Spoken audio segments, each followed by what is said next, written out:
He built her a temple, not a statue, not an inscription, an entire temple, cut from solid mountain rock, filled with paintings of her face, dedicated to her name. One of the two largest temples ever built in ancient Egypt. The dedication above the door reads, "The Temple of Nefertari, for whose sake the sun does shine." He was Ramesses II. He fought the largest chariot battle in ancient history. He ruled for 66 years. He built more monuments than any pharaoh before or after him. And he built her a temple. She died at 40. He outlived her by 40 years. And he never stopped writing her name. We never found her body. Here is the problem. Nefertari is one of the most famous women in ancient history. Her face, painted on the walls of her tomb, is reproduced on posters and museum walls across the world. The tomb itself is called the Sistine Chapel of ancient Egypt, and we know almost nothing about her. Not where she was born, not who her parents were, not what she died of, not where her body is. Picture a civilization that carved everything: walls, obelisks, temple ceilings.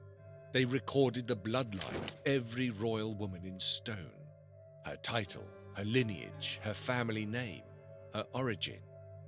For Nefertari, nothing. She simply appeared.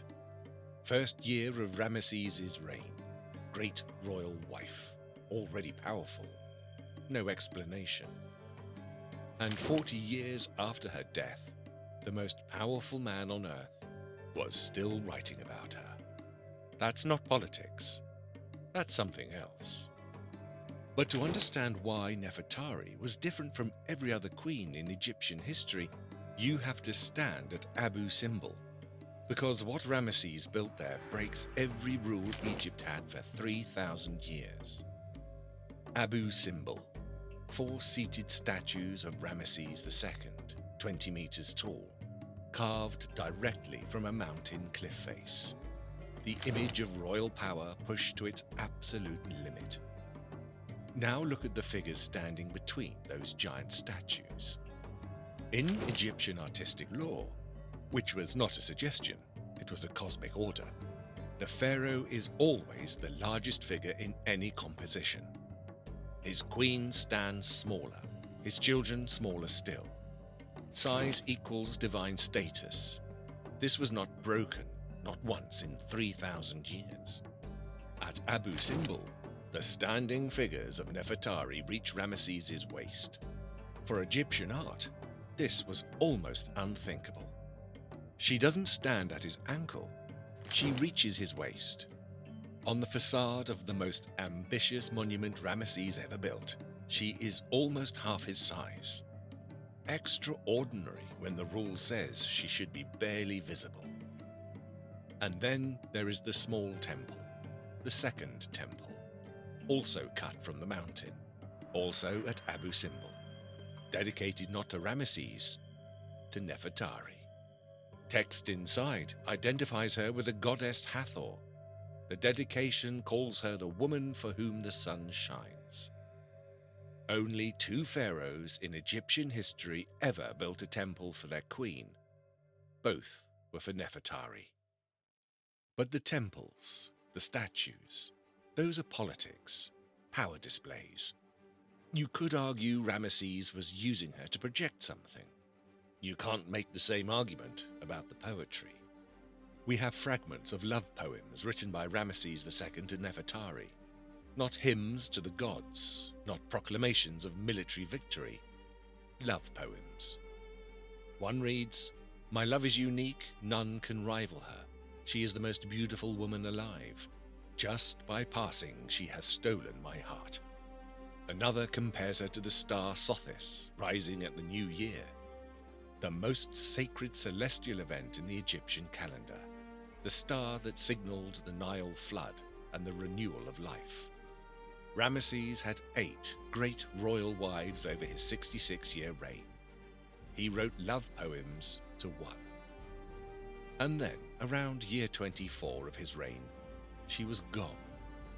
No announcement, no cause, no explanation. She was just not there anymore. And what happened next is where the story gets deeply strange. Nefertari disappears from the historical record around year 24 or 25 of Ramesses' reign. She was probably in her mid-40s. He was in his 50s. He had by minimum 40 more years still ahead of him. Her tomb was sealed, QV66, Valley of the Queens. And inside, this is where the contrast becomes almost unbearable. Inside her tomb, they had painted the walls with the most extraordinary art in ancient Egypt.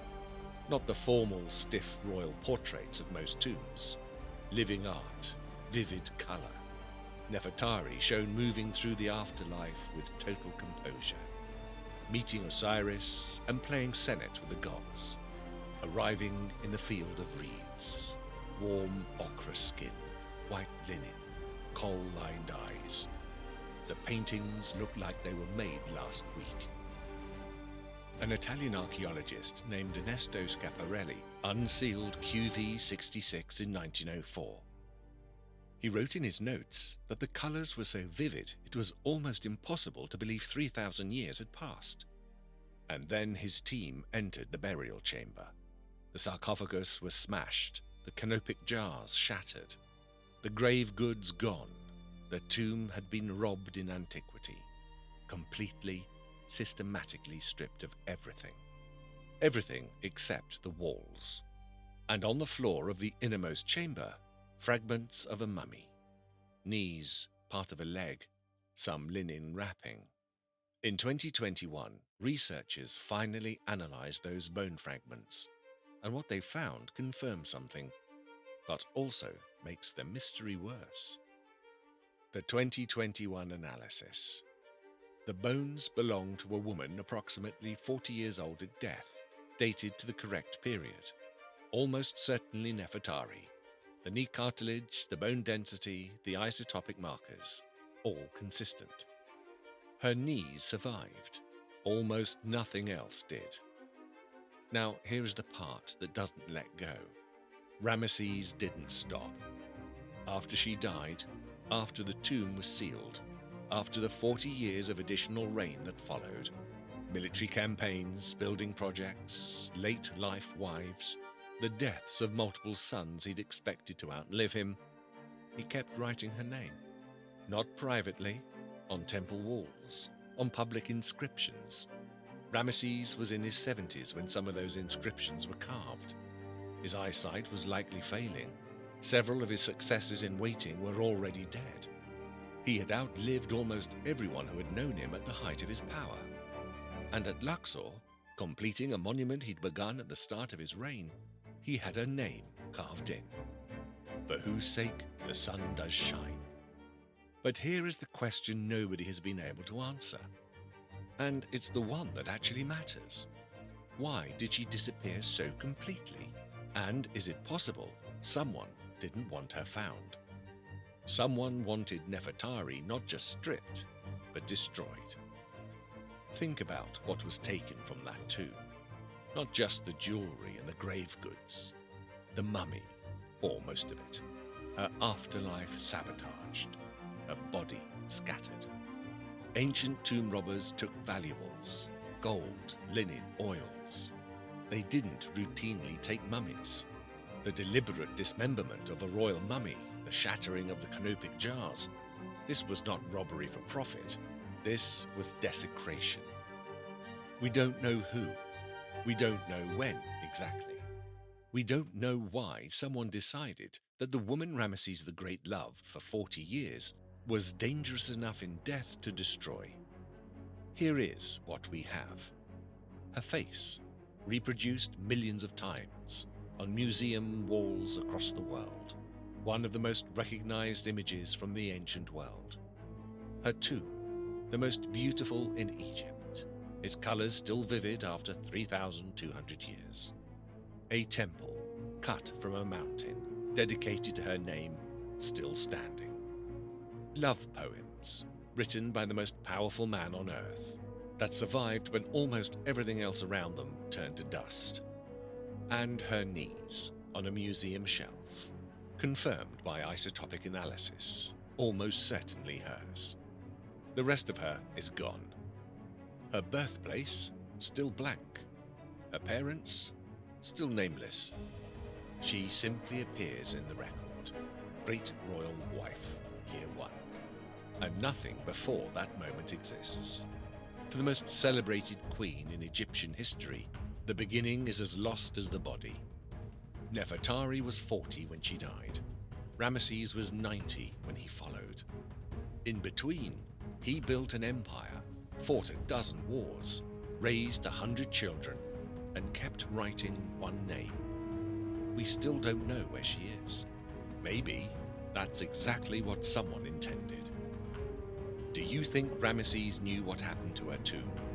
A pharaoh with that much power? Do you think he ever found out who took her? Drop it in the comments. Next, the most famous pharaoh in history, the boy who died at 19, and the one organ that was never preserved, and why that detail should change everything you think you know about how he died.